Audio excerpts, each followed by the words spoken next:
Assalamualaikum warahmatullahi wabarakatuh. Selamat siang, salam sejahtera untuk kita semua. Perkenalkan, nama saya Faris Harindra Syam, SPMSI.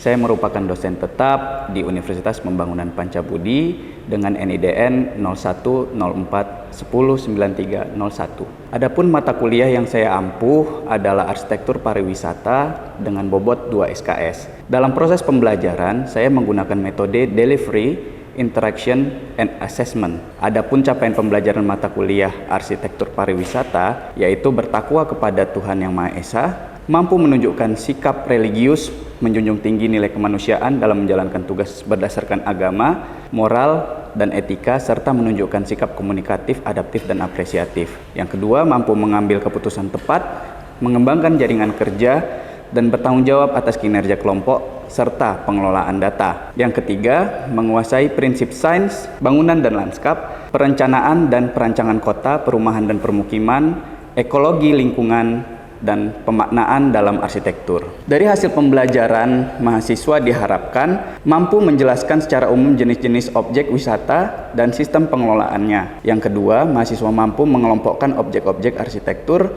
yang ada di Indonesia, mancanegara, sesuai jenis dan sistem pengelolaan pariwisatanya. Yang ketiga, mahasiswa mampu menjelaskan aspek-aspek yang perlu dipertimbangkan dalam proses perencanaan dan perancangan objek arsitektur sebagai bagian dari tujuan wisata. Adapun kajian materi pembelajaran mata kuliah Arsitektur Pariwisata ini yaitu 1. Pengantar dan definisi arsitektur pariwisata serta ruang lingkup arsitektur pariwisata. Pertemuan kedua, sejarah dan perkembangan arsitektur pariwisata. Pertemuan ketiga, teori dan prinsip desain arsitektur pariwisata. Pertemuan keempat, contoh penerapan teori dan prinsip desain arsitektur pariwisata pada preseden arsitektur.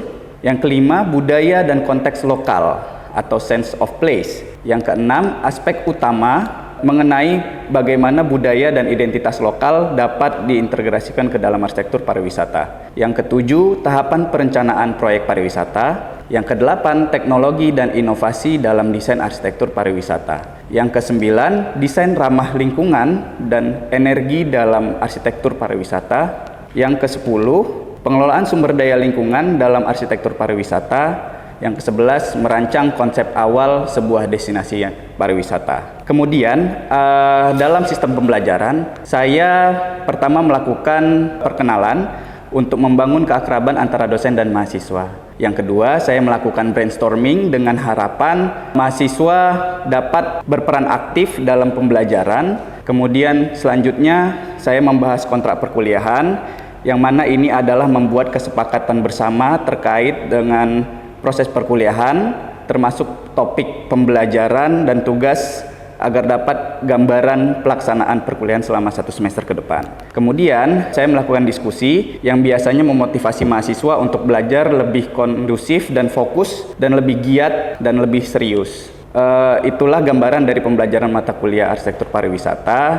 Adapun rujukan pembelajaran yang saya pakai sebagai bentuk strategi delivery proses penyampaian materi ke mahasiswa dengan menggunakan beberapa strategi, yaitu menggunakan textbook dan peraturan perundang-undangan, yaitu Undang-Undang Nomor 9 Tahun 1990 tentang Kepariwisataan, lalu buku Pariwisata Budaya Berkelanjutan, Refleksi dan Harapan di Tengah Perkembangan Global, karya Iwayan Ardika, kemudian Pengantar Ilmu Pariwisata, karya I. Gede Pitana, lalu Place Identity, Image and Reputation, karya Anholt 2010. Kemudian selain itu, saya menggunakan media online untuk mencari topik yang menarik untuk dijadikan bahan diskusi terkait materi perkuliahan. Salah satunya dengan judul Perancangan Kawasan Pesisir, Studi Kasus Perancangan Fasilitas Wisata di Pesisir Uli Lewe, Nenggro Aceh, Darussalam.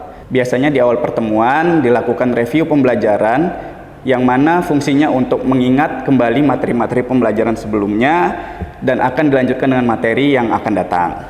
Kemudian, strategi kedua adalah case method dan collaborate learning dengan memberikan contoh kasus secara kolaborasi terkait dengan masalah belajar serta pemberian kuis yang dapat didiskusikan agar mahasiswa lebih semangat dan semakin termotivasi dalam mempelajari materi pembelajaran. Selanjutnya, dalam perkuliahan saya juga menggunakan saluran komunikasi yang digunakan untuk berkomunikasi dengan mahasiswa, mengetahui permasalahan terkait dengan pembelajaran ataupun kendala-kendala dalam proses perkuliahan, yaitu saya menggunakan grup WhatsApp. Kemudian pelaksanaan asesmen dalam pembelajaran, saya menggunakan asesmen langsung ataupun penilaian dari ujian, seperti itu ya. Asesmen langsung biasanya saya bertanya kepada mahasiswa secara langsung ataupun melalui kuis dan ujian. Kemudian di awal saya menjelaskan bobot penilaian dari mata kuliah ini, yaitu kehadiran 10%, ya itu termasuk dalam etika 10%, lalu tugas 10%, kuis 10%, ujian tengah semester 30%, dan ujian akhir semester 40%. Selanjutnya, saya akan menampilkan proses pembelajaran saya di kelas dengan mata kuliah Arsitektur Pariwisata secara tatap muka. Selamat menyaksikan. Assalamualaikum warahmatullahi wabarakatuh. Waalaikumsalam warahmatullahi wabarakatuh. Ya, selamat siang, salam sejahtera untuk kita semuanya. Saya ucapkan selamat datang di mata kuliah Arsitektur Pariwisata. Mata kuliah ini berbobot 2 SKS dan saya sendiri merupakan pengampu mata kuliah ini, yaitu Faris Harindra Syam, SPMSI. Sebelum kita mulai perkuliahan ini, saya persilahkan dulu untuk berdoa menurut agama dan kepercayaan masing-masing. Berdoa dimulai. Selesai. Baik, mata kuliah Arsitektur Pariwisata ini yang kali ini adalah pertemuan pertama, yaitu dengan judul Pengantar, Definisi dan Ruang Lingkup Arsitektur Pariwisata. Nah, untuk pertama kalinya, karena ini pertemuan pertama, saya ingin tahu dulu dari teman-teman mahasiswa semua, apa sih yang teman-teman semua bayangkan tentang arsitektur pariwisata? Ada yang mau jawab? Apa itu arsitektur pariwisata? Silahkan. Ilmu yang mendesain tata letak pariwisata. Oke, ilmu yang mendesain tata letak pariwisata. Hampir, tapi oke. Lalu kenapa pariwisata itu butuh ilmu arsitektur atau bidang arsitektur? Ada yang mau jawab? Oke, silakan, Mbak.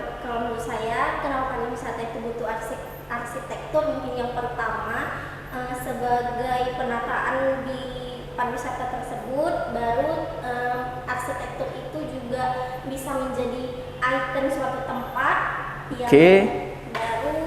Ada juga yang arsitektur itu bisa membuat pariwisatawan yang datang itu lebih nyaman lagi. Oke. Ya, jadi secara umum Mas dan Mbak itu oke. Ya, kurang lebih tentang arsitektur pariwisata seperti itu. Jadi kenapa kita di arsitektur pariwisata itu ada mata kuliah ini tuh kenapa sih gitu ya. Jadi dalam arsitektur kita jelas ini adalah ilmu untuk menata satu kawasan ataupun bangunan, mendesain sebuah bangunan ataupun kawasan gitu ya. Di sini saya memberikan penjelasannya adalah seni dan sains dalam merancang bangunan atau struktur binaan. Struktur binaan itu adalah kawasan tadi. Tidak hanya bangunan, dia kawasan juga yang mengutamakan fungsionalitas estetika dan spasial. Spasial itu ruang, gitu ya. Lalu pariwisata sendiri adalah kegiatan perjalanan. Jadi pariwisata itu pasti ada perjalanan, berpindah tempat dari tempat yang satu dengan tempat lainnya. Dia dilakukan oleh satu orang ataupun sekelompok orang di luar lingkungan tempat tinggalnya atau kebiasaannya. Dia pergi ke satu tempat lainnya, lalu untuk tujuannya adalah rekreasi. Tujuannya rekreasi. Jadi bukan bekerja, bukan belajar. Itu jadi dia rekreasi. Ya udah dia rekreasi aja gitu. Nah, jadi di luar tempat tinggalnya untuk tujuan rekreasi, bisnis boleh karena dia melakukan sesuatu yang di luar pekerjaan sehari-hari gitu ya. Dia bisnis. Lalu tujuan lainnya dalam jangka waktu sementara. Jadi pariwisata itu dalam jangka waktu sementara, dia tidak selamanya di situ gitu ya. Kalau selamanya di situ dia mukim atau tempat tinggalnya di sana. Maka arsitektur dan pariwisata memiliki titik temu, yaitu ruang yang dirancang untuk diciptakan khusus merespon, mendukung dan mendefinisikan sebuah pengalaman wisata yang berkesan. Jadi ilmu arsitektur ini hadir di pariwisata untuk menata, menciptakan, menghasilkan sebuah pengalaman. Jadi agar si wisatawannya itu nyaman, mendapatkan experience yang oke di tempat itu gitu ya, di destinasi pariwisatanya, lalu dia berkesan, ada memori yang dia bawa balik ketika dia pulang ke rumah gitu ya. Oke, selanjutnya itu tadi pendahuluan dari saya untuk brainstorming mata kuliah ini ya. Lalu berikut adalah kontrak perkuliahan. Karena ini pertemuan pertama, saya perlu membuat perjanjian dulu dengan teman-teman mahasiswa semua. Kita sepakati bersama bahwa perkuliahan ini memiliki komponen penilaian bobotnya 2 SKS. Komponen penilaiannya yang pertama adalah etika 10%. Jadi teman-teman, bagaimana teman-teman bersikap di kelas, lalu kehadiran teman-teman akan saya nilai di dalam komponen etika, yaitu 10%. Lalu tugas, nanti dalam 16 pertemuan ke depan kita akan ada tugas-tugas atau mini studio, lalu mengumpulkan karyanya, itu akan menjadi nilai 10% lagi. Lalu di sewaktu-waktu saya akan melaksanakan kuis secara dadakan bisa, ataupun kuis yang sudah saya kasih tahu duluan, jadi teman-teman bisa belajar gitu ya. Kalau dadakan saya pengen tahu teman-teman sudah sampai di mana belajar mandirinya gitu ya. Lalu ada UTS, ujian tengah semester di pertemuan ke-8. UTS bobotnya adalah 30% dan UAS bobotnya 40%. UAS itu ujian akhir semester, ada di pertemuan ke-16 nanti. Selanjutnya, tata tertib kelas ini, arsitektur pariwisata ini, saya mau toleransi keterlambatannya maksimal 15 menit. Jadi kalau sudah 15 menit, saya mohon jangan mengisi absen gitu ya. Saya tetap persilakan masuk, tapi tolong jangan mengisi absen, karena saya akan absen juga di awal dan di akhir perkuliahan. Kemudian syarat kehadiran minimal, mahasiswa diwajibkan hadir minimal 75% untuk mengikuti UAS gitu. Jadi kalau tidak sampai 75% dari 16 kali pertemuan, teman-teman saya tidak izinkan yang mengikuti UAS gitu ya, karena secara materi teman-teman pasti tidak capai begitu. Lalu pengumpulan tugas studio atau analisis wajib dikumpulkan tepat waktu sesuai tenggat. Keterlambatan berdampak pada pengurangan poin penilaian. Jadi ketika teman-teman mengumpulkannya terlambat 1-2 hari, itu saya pasti memberikan pengurangan nilai dalam tugasnya gitu ya. Kemudian saya berharap teman-teman semua berpartisipasi aktif dalam diskusi kelas atau curah pendapat atau brainstorming seperti tadi ya, brainstorming, curah pendapat, itu menjadi saya hargai agar kelasnya aktif gitu ya, dan juga itu juga bisa jadi penilaian dalam etika yang 10% tadi. Selanjutnya berikut adalah pengantar definisi dan ruang lingkup arsitektur pariwisata. Jadi arsitektur pariwisata adalah cabang ilmu arsitektur yang berfokus pada perancangan kawasan, perancangan pengelolaan lingkungan di destinasi pariwisata itu sendiri gitu ya. Nah, kajian ini mementingkan estetika visual dan juga fungsi dasar bangunan gitu ya, tetapi juga menitik beratkan pada perancangan yang mampu membentuk identitas kultural, lalu meningkatkan pengalaman wisatawan dan memperhatikan daya dukung lingkungan. Jadi 3 hal ini yang menjadi titik penekanan dalam arsitektur pariwisata. Jadi kita harus tetap mementingkan identitas kultural dari suatu destinasi. Jadi bagaimana kita memunculkan identitas destinasi tersebut sehingga keunikan dan keasliannya kawasan destinasi pariwisata itu bisa muncul. Disitulah dia menjadi daya tarik wisata. Kemudian pengalaman wisatawan, meningkatkan pengalaman wisatawan. Jadi desain di sini bertugas untuk memberikan pengalaman wisatawan yang lebih nyaman, lebih aman, sehingga wisatawannya itu nyaman dalam menikmati destinasi pariwisatanya. Ini saya berikan contoh di Helvstin Castle Palace. Helvstin Castle Palace ini di Republik Ceko.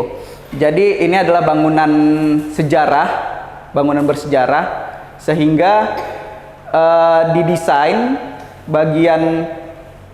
bagian ruang-ruang yang tidak terpakainya untuk tempat-tempat duduk gitu ya. Ini didesain, tapi desainnya tetap mengikuti bentukan di sekitarnya, sehingga identitasnya tidak berubah, identitas wisatanya itu tidak berubah, destinasinya tidak berubah, tapi wisatawan dapat kenyamanan di sini untuk tempat duduknya, lalu lantainya dia rata gitu ya, rata dan nyaman untuk dibuat jalan gitu ya.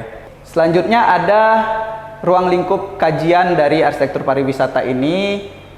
Pertama tentang fasilitas dan akomodasi, pelestarian kawasan, lalu ekowisata dan lanskap. Nah, fasilitas dan akomodasi ini seperti restoran, lalu penginapan, itu akomodasi ya, lalu pusat souvenir, lalu ya segala yang dipakai oleh wisatawan dalam meningkatkan kenyamanan di situ, yaitu adalah fasilitas dan akomodasi pariwisata. Lalu pelestarian kawasan ini kita nanti dalam pertemuan-pertemuan berikutnya kita akan belajar tentang bagaimana kita melestarikan kawasan, mengkonservasi, mengadaptasi kawasan itu. Bisa jadi dia kawasannya bersejarah atau bangunan bersejarah gitu ya. Kita buat dia menjadi nyaman untuk wisatawan tapi tidak merusak nilai sejarah aslinya gitu ya. Seperti yang saya jelaskan tadi. Jadi kita tetap menonjolkan identitas tadi, nilai-nilai lokasi kawasan itu tetap terjaga, tapi kita dapat membuat fasilitas dan akomodasi secara baik di situ agar wisatawannya tetap nyaman. Kemudian ada ekowisata dan lanskap. Nah, di sini desain kawasan rekreasi alam, taman nasional, agrowisata yang mengedepankan keselarasan dengan ekologi menggunakan material ramah lingkungan dan arsitektur vernakular. Jadi maksud dari ekowisata dan lanskap ini adalah wisata yang bertanggung jawab. Tadi terkait dengan daya dukung kawasan, agar ketika kita membuat wisata di alam, agar alam itu tidak rusak, maka kita pentingkan daya dukung di situ. Daya dukung kawasan itu kita hitung. Jadi ketika kawasan itu dibuka untuk wisata, pengunjung yang masuk hanya boleh sekian orang gitu ya. Misalnya dalam satu hari itu kita hanya boleh memasukkan 100 orang dalam satu waktu gitu ke kawasan itu, agar kawasannya tidak rusak, agar dia tetap lestari si kawasan wisatanya. Kembali, selain kita menjaga kawasan alaminya, kita juga menjaga agar si wisatawan tetap nyaman gitu ya. Kalau tempatnya crowded gitu kan, tempatnya penuh, dia akan menjadi nggak nyaman. Ya, tadi Mas ini sebut chaos. Ya, berarti kan nggak nyaman gitu ya. Kita jalan masuk ke kawasan wisata penuh nih gitu. Jadi nggak nyaman. Nah, jadi daya dukung itu penting untuk menjaga kenyamanan si wisatawannya dan juga menjaga kelestarian alam dan lingkungannya.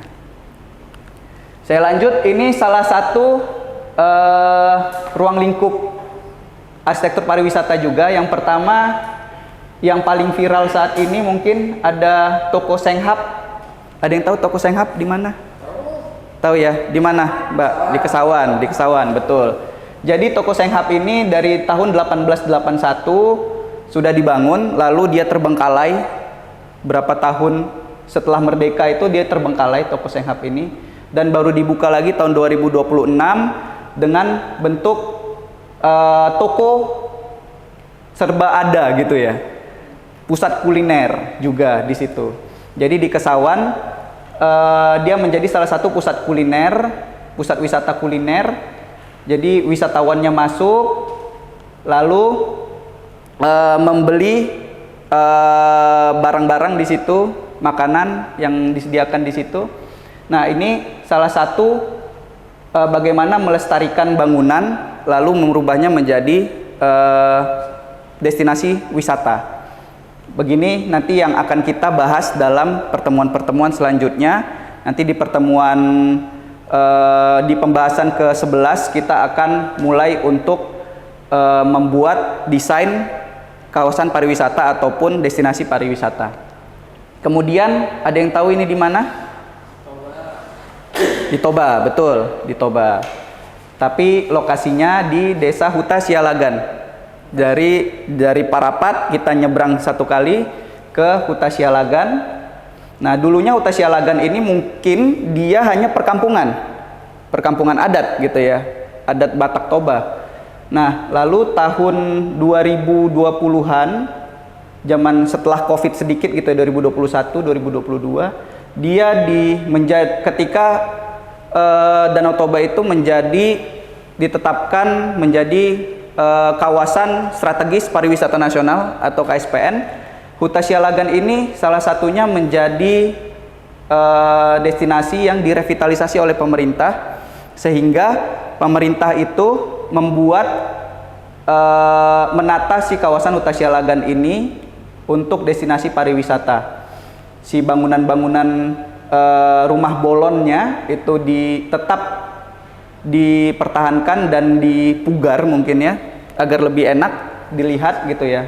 Lalu pekarangannya itu dibuat menjadi perkerasan yang dari batu alam gitu.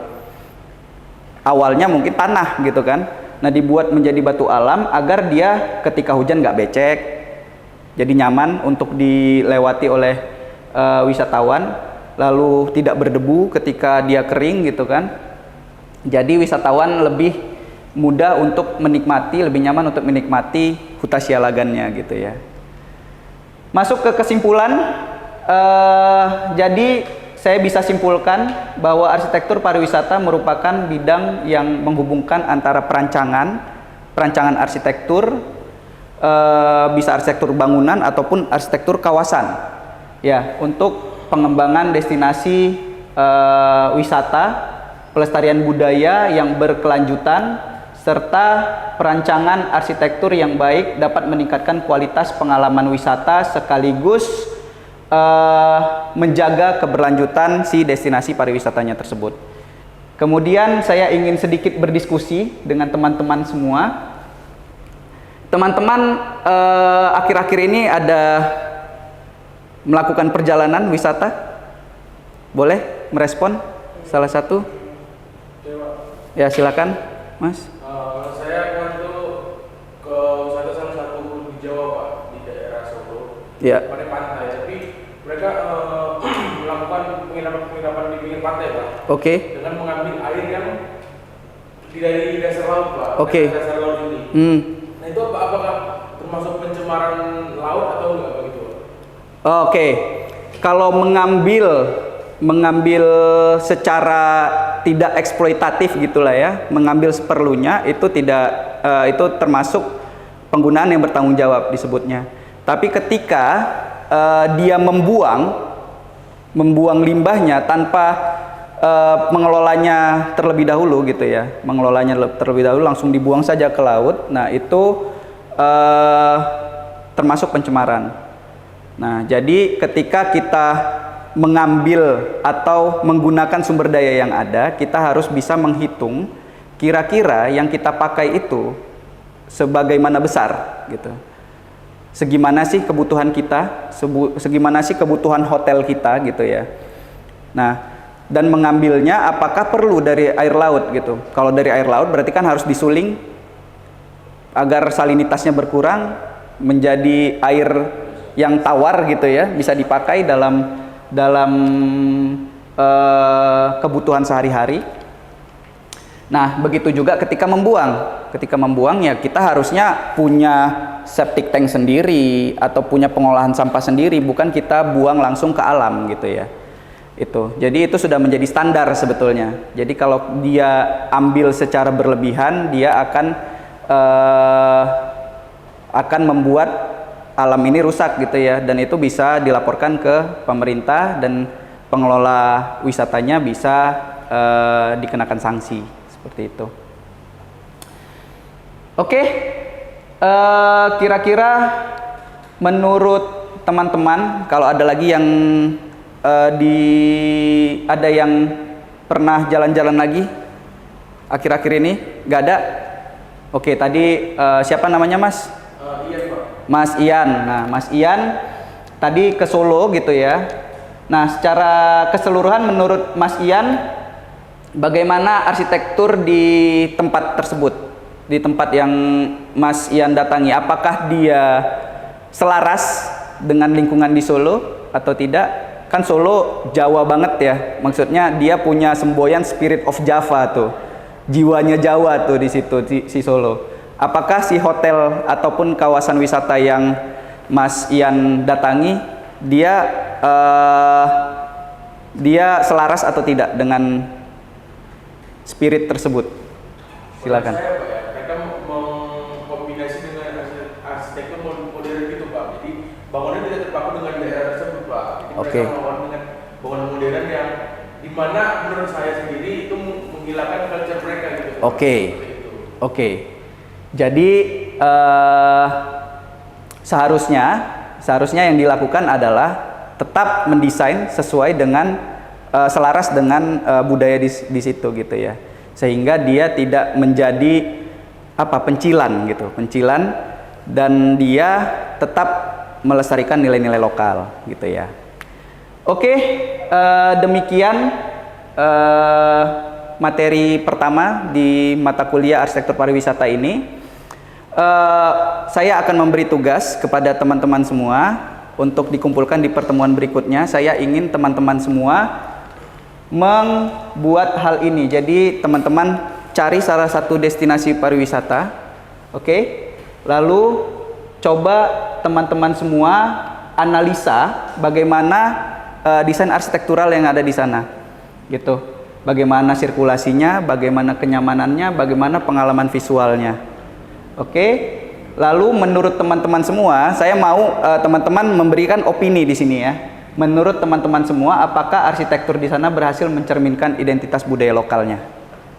Itu, saya ingin teman-teman membuat satu makalah tentang 3 hal tersebut. Oke, bahan ini akan saya share di grup WhatsApp kita. Jadi teman-teman bisa baca kembali, baca ulang, lalu bisa memberikan tugas yang saya perintahkan di sini ya. Baik. Demikian tadi saya lihat ada 2 orang yang terlambat. Saya ingin dalam pertemuan berikutnya teman-teman semua tidak terlambat lagi, sehingga kita bisa memulai perkuliahan dengan baik dan tidak lagi terganggu ya teman-teman yang datang duluan. Terima kasih. Demikian pertemuan kali ini saya ucapkan wabillahi taufiq wal hidayah. Assalamualaikum warahmatullahi wabarakatuh. Demikianlah video pembelajaran ini saya persembahkan dalam unjuk karya PDD UKTPT dalam memenuhi sertifikasi dosen tahun 2026. Semoga bermanfaat untuk mahasiswa dan umum masyarakat. Wassalamualaikum warahmatullahi wabarakatuh.